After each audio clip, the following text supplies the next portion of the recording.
Choisir son assurance santé en tant qu'expatrié à Dubaï peut s'avérer être très complexe. Il existe une multitude d'offres et on trouve beaucoup d'avis divergents. Vous pouvez avoir l'impression de perdre votre temps à chercher une solution qui, si vous ne ciblez pas correctement, pourrait finalement ne pas vous correspondre.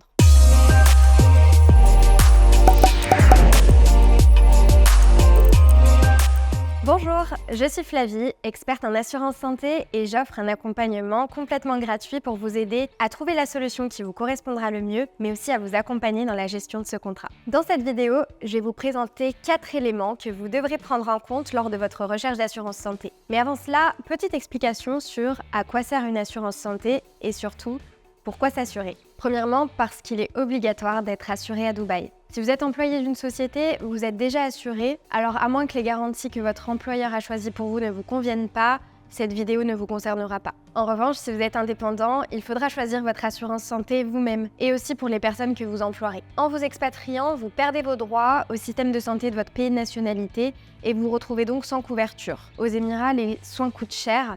Et il faut bien s'assurer pour ne pas perdre tout votre investissement dans des frais de santé. Petite précision, l'assurance santé, ce n'est pas un produit sur lequel on va chercher de la rentabilité. Il faut plutôt imaginer ça comme un système de caisse. Vous cotisez pour avoir la garantie d'être pris en charge sur un montant beaucoup plus élevé le jour où vous en aurez besoin. Vous l'aurez deviné, le mot d'ordre de cette vidéo, c'est l'anticipation. Ce qui nous amène au premier élément dont vous devrez tenir compte dans votre recherche d'assurance santé, ce sont les conditions d'entrée. Peu importe vers quelle solution vous vous orienterez, il s'agira d'un système privé. Les conditions d'entrée sont soumises à un questionnaire de santé et une évaluation médicale qui peut faire l'objet d'exclusion, de majoration ou de refus. C'est pour cela qu'il vous sera impossible de vous assurer uniquement le jour où vous aurez besoin de cette assurance. Comme pour votre voiture, vous ne pouvez pas souscrire à une assurance le jour où vous constatez un problème de moteur ou suite à un accident. C'est exactement pareil pour la santé, il faut vous couvrir sur des soins que, on espère, ne vous arriveront jamais. Si vous avez déjà un historique médical au moment de la souscription, pas de panique.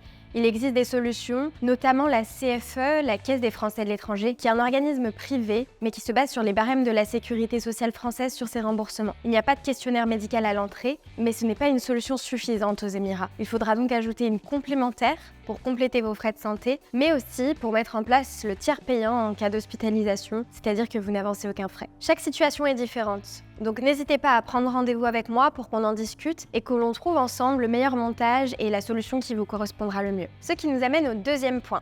Il vous faudra choisir une assurance qui correspond à vos besoins actuels et futurs. Je vais faire la liste de toutes les options disponibles pour vous aider à visualiser. Tout d'abord, il y a l'option hospitalisation. Pour vous donner une idée, vous faire opérer suite à une crise d'appendicite coûte aux alentours de 5 000 €. Une fracture, 8 000 € et un traitement d'une maladie type cancer peut dépasser les 100 000 €. L'option soins courants, pour vous couvrir votre visite chez un spécialiste qui coûte entre 150 et 200 €, ou un IRM qui vous reviendra aux alentours de 900 €. L'optique pour l'achat des montures et verres, l'option dentaire pour vous couvrir du check-up, des tartrages, aux implants qui peuvent faire monter la note. La maternité, prenez en compte les délais d'attente imposés par les compagnies d'assurance. Il faut anticiper un projet bébé car rien que l'accouchement peut coûter jusqu'à 5 000, 12 000 € sans compter les consultations. Une fois que vous aurez choisi sur quelle option vous souhaitez être couvert, vous devez choisir sur quel niveau de garantie. En gros, quelle formule. Vous choisirez par rapport au plafond, plus ou moins élevé, et en fonction de vos besoins et de la prévision de vos besoins futurs. Il est important d'anticiper lors du choix de la formule, car si vos besoins évoluent suite à un problème de santé ou suite à un accident, le passage à une formule supérieure sera soumis à l'approbation de l'assurance. Par exemple, si vous souscrivez à une option qui vous limite à 10 séances de kiné par an et que suite à un accident, vous avez une prescription de plusieurs séances par semaine pendant 3 mois, l'assurance peut refuser de vous faire passer sur une formule supérieure. Et dans ce cas, le reste des séances sera à votre charge. Il existe aussi des options telles que la prévoyance, très intéressante dans un pays comme les Émirats, où aucun système social n'est disponible si vous êtes en arrêt maladie ou en invalidité. Cette garantie peut vous offrir un capital et des revenus dans des situations d'incapacité de travailler.